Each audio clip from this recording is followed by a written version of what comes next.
we're back with KMMA. I'm Andio. I'm Khalil Deal. And it's time for the UFC 318 main card portion here of our famous Friday face-off show, where we take one last look at these animals before they get into the cage and give you some final thoughts. So here we got Michael Johnson against Daniel Zellhuber opening things up. Who you got for us, Real Deal? Man, this has got to be one of the friendliest face-offs I've ever seen, man. These guys at this face-off here were just talking it up, smiling at each other, laughing. I think Daniel Zellhuber was telling him, I respect you, man. I respect you. You're great and all this stuff. I just hope he doesn't respect them when they get in the cage on Saturday. You fought before I was born. You know what I mean? I hope Daniel Zellhuber gets the job done here, man.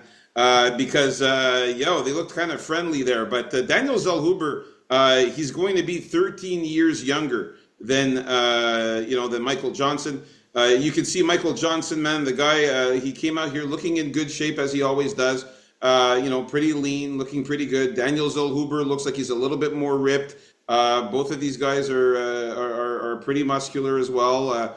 Daniel Zellhuber a little bit thicker, I find, than Michael Johnson, and a little bit more muscular there. And he's so much taller too than Michael Johnson.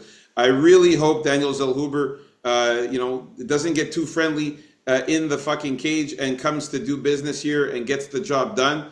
I think he's going to be able to beat this guy. Michael Johnson's got almost as many losses as wins there, 23-19. I mean, Daniel Zellhuber is 15-2. Daniel Zellhuber is a much better fighter all the way around. Give me Daniel Zellhuber to win by finish. I think he gets Michael Johnson out of there. He can either knock him out or submit him. He's got the skills to do it. Let's go Daniel Zellhuber. What about you, Andio?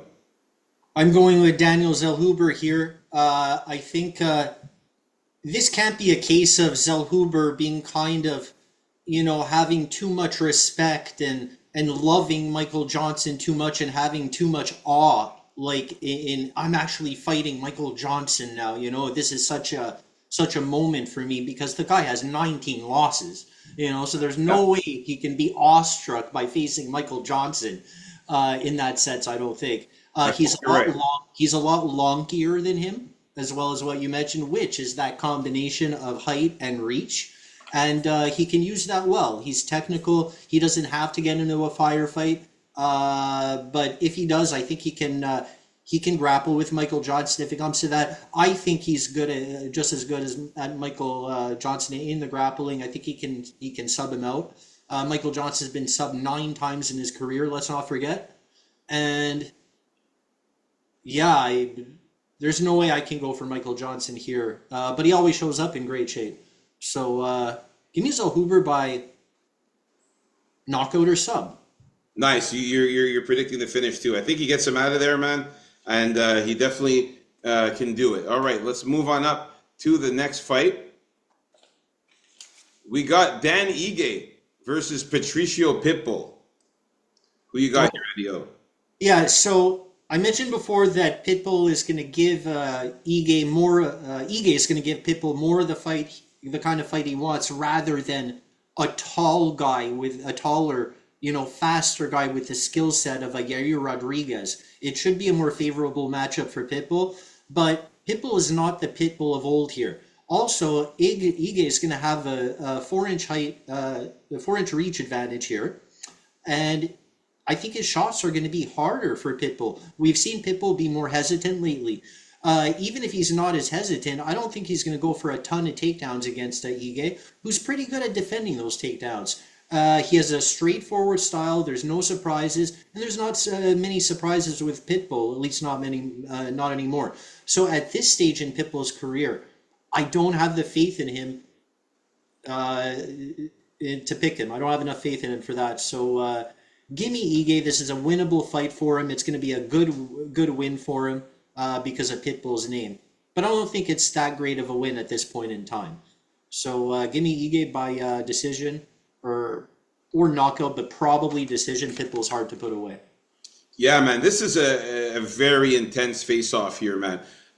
This is a great pick, Andio, that you took here. Yeah, this was you mentioned, it was a very intense face-off. Man, they're right in each other's faces, staring in each other's eyes. This is really, really going to be a banger of a fight between these two. Dan Ige is going to be taller by a little bit for the first time in a long time. He's normally the shorter guy in most of his fights. Physically, they're both in phenomenal shape, both ripped, both muscular, both built. Pitbull looks a tiny bit thicker than Dan Ige, but it's not by much because Dan Ige still looks very, very good as well. Man, this is going to be a banger of a fight. I just think that Dan Ige is just more of a proven fighter in the UFC. As we can see, the guy has just fought the better competition, obviously. Pitbull coming from the other organization, Bellator, into the UFC. Dan Igue's fought guys like Sean Woodson, Lerone Murphy, Diego Lopez, Andre Feely, Bryce Mitchell, Nate Landwehr, Damon Jackson, Movzar Evloev, Josh Emmett. I mean, the list goes on. Calvin Kattar, Edson Barbosa. He's fought everyone. You know what I mean? So this is not anything new to Dan Ige, what Pitbull has to offer. Dan Ige's seen it before. Pitbull, the guy's fought one time in the UFC and lost to Yair Rodriguez. And in Bellator, he looked pretty good in the PFL. In Bellator, he got losses in Bellator as well against Sergio Perez, AJ McKee, Chichiro Suzuki. So he's lost also in Bellator in the lower in Ryzen, also in the lower level. He's also won a lot of against a lot of. He's also won a lot in Bellator, but again, these are lower level fighters compared to Dan Ige. I think that this is a huge step up in competition, just like Yair Rodriguez was. I think Dan Ige gets the job done by giving Dan Ige by knockout or decision here, man. All right, so we're in agreement with this one here. Let's move on up to the next fight.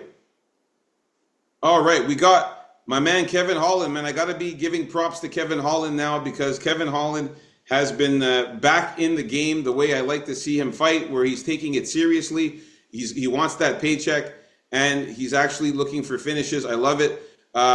Physically, Kevin Holland, as usual, lean, mean, looking good, in great shape as usual there, lean, mean, muscular built. Daniel Rodriguez, though, is a little bit thicker, though. We can see here in the picture, he's thicker and he's a little bit bigger than Kevin Holland. I don't think that's going to be to his benefit, though, because Kevin Holland is going to be faster in the cage. I think he's going to move faster than D-Rod. He's going to hit him faster, throw faster punches and kicks. He's going to keep that distance. As we know, Kevin Holland is going to have a nice, significant 7-inch reach advantage. So I could just see Kevin Holland staying on the outside and just pop, pop, pop, pop, pop, punching D-Rod in the face, landing some good strikes, kicks.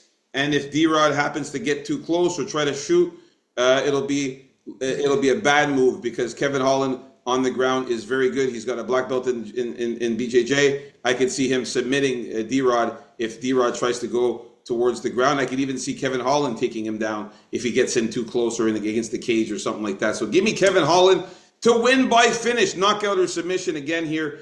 Keep the ball rolling for Kevin Holland. He's on a winning streak now, 2 fights. Keep it going. I think this is Holland's better everywhere here. Rodriguez, I find, is really on the downslope here. He's always been kind of slow. He's slower and lumbering now. His boxing doesn't even look that great. I don't think Holland is going to go for takedowns in this. He may, only to show that he can, but I don't think he really has to. And I think we may even see kind of like a standing sub, like if Rodriguez gets in there too close and Holland can grab his neck in like a darsh, kind of similar to the Luque fight. These taller guys can do that to shorter guys more easily, although Rodriguez is, kind of, they're more close in height at least than I thought it would be. I thought Holland would be taller. Or is one wearing shoes and Holland's not? Or no, he's a little taller, Holland. It's just that he's got the afro there that his hair is a little, but he is taller though. But it's very possible he can get Rodriguez as one of those subs, I think, and if not, just piece him apart on the feet, swing around a shot around his guards and hit him like around that, because Holland's arms are so long and he has snap behind his punches. I think I think it's going to be a knockout or sub for him in this fight. All right, so we're in agreement with this fight. And D-Rod's got to calm down on the tattoos, man. Now he's got them on his head now even. He shaved his hair off. He always had them, I think, there. Yeah, but he used to have hair, though, on his head. Now he shaved it off. Now you can see them more. Tattoos on the top of his head. Like, he's got to calm down. All right, let's move on up to the next fight here.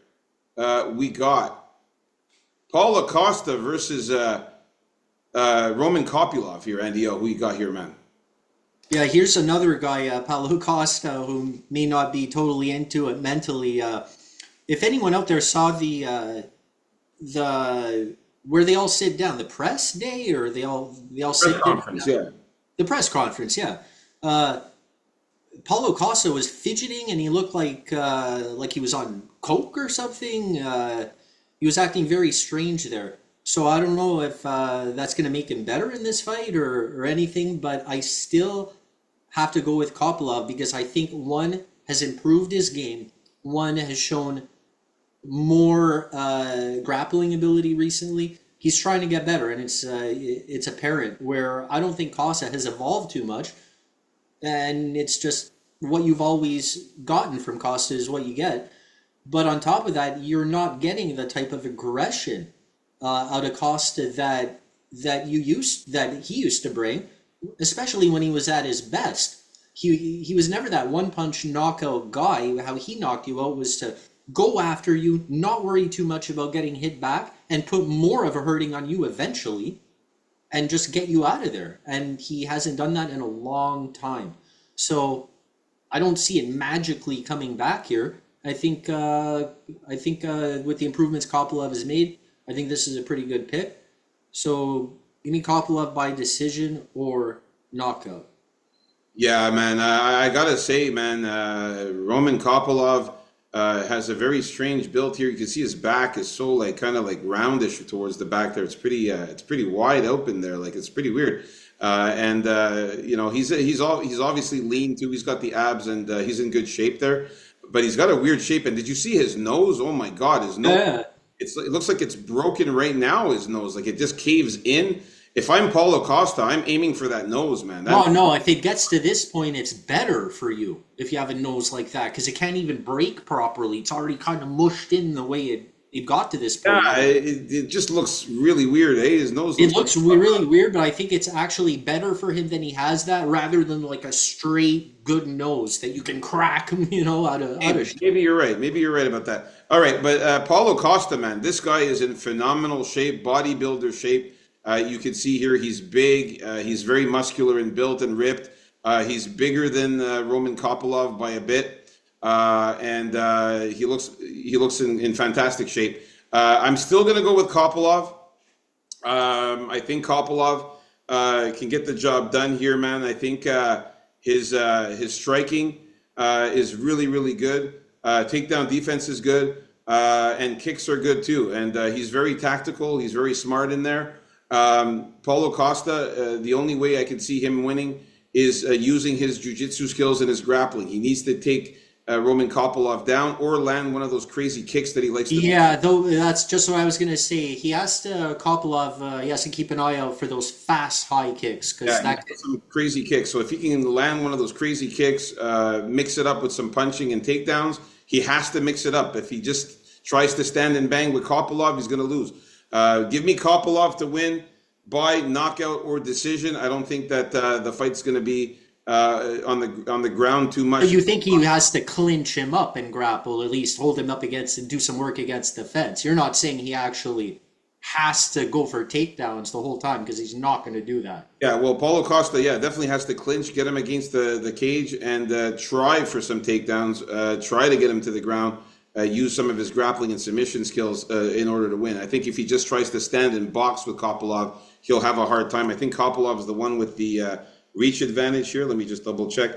I think so, because Costa has T-Rex arms, remember? Yeah, Kopylov has a 3-inch reach advantage there as well. So give me Kopylov to win by knockout or decision. Costa has to be careful of those leg kicks too. That's how Kopylov won his last fight against Chris Curtis with a head kick there. Exactly. So kind of early stoppage at the same time, but still, it was a nice kick. So they both got that going for them. Yeah, don't sleep on Paulo Costa, man. He could upset here. What about you, Andio? No, definitely Kopylov by knockout or decision. All right, so we're in agreement with this one as well. Right, let's move on up to the next fight here. We got to the main event of the evening. Guys, if you haven't already, please hit the like button, subscribe to the channel, leave some comments for the algorithm. It doesn't matter what you guys say, we appreciate it. And yeah, man, Max Holloway versus Dustin Poirier here. All right, so me and you, I think we agreed on every single fight so far in the main card. Yeah, we agree on all the fights here, and we agree also on the main event here, Dustin Poirier. I gotta still stick to Dustin Poirier. I thought Max Holloway was way more taller than Dustin Poirier. He is taller, but it's not a crazy amount that I thought. Man, as far as You've already seen it twice before. yeah, but for some reason I just pictured Max Holloway to be towering over Dustin Poirier. But he is taller, obviously, but it's not a crazy, scary amount. Not like Jackson McVeigh and Bruno Ferreira, for example. But yeah, Dustin Poirier, man, is in phenomenal shape, man. I love the way this guy looks. He's super ripped and muscular and built. He looks really tough, really good. Max Holloway is a little bit slimmer than Dustin Poirier. I think Dustin Poirier is bigger. Holloway is also ripped as well and in great shape, but he is slimmer and a little bit skinnier than Dustin Poirier. And I think Poirier is going to go out there and give it his all, man. I think he's going to be smart in the cage and use the takedowns to his advantage. He needs to get Holloway down on the ground where Holloway is not as good, and use that ground and pound on the ground and use his submission skills. Dustin Poirier is a better all-around fighter than Max Holloway, I feel. As far as skills are concerned, he's got more skills than Max Holloway. Holloway is a pure striker, so he needs to make sure that he doesn't just stand in box with strike with Max Holloway here, because it could be a problem. So give me Dustin Poirier to win this one. I got Dustin Poirier winning this one by knockout or decision. Yeah, I think this is going to be a stand-up battle. I think Dustin Poirier's boxing is just as good, if not better, than Holloway's. Maybe you'll see a little grappling here and there. But I think in the end, Poirier's going to land the harder shots. And it's going to be a very close fight, though. But I also think he's going to be really up for this hometown send-off he's getting. So he's got that to be happy about. He's got an opponent that he wanted to fight for his last fight to be happy about. And if he cares about the BMF as much as some people do, he has even that to feel happy about after he wins. So, yeah, in a close one, give me Dustin Poirier by... I'm tempted to say knockout, but I'm going to say decision 70% and knockout 30%, because not only did Holloway experience his first knockout, which was brutal, he's also been absorbed the most strikes in UFC history. So maybe we finally got over that point where Holloway's chin is just as ultra durable as it used to be. So look out for that. All right, so there you have it, folks. Our final thoughts, predictions, and face-offs for the main card. Stay tuned for our official bets video coming up next. I got a ton of bets for y'all. And don't forget, like and subscribe. KA MMA, baby. Let's go.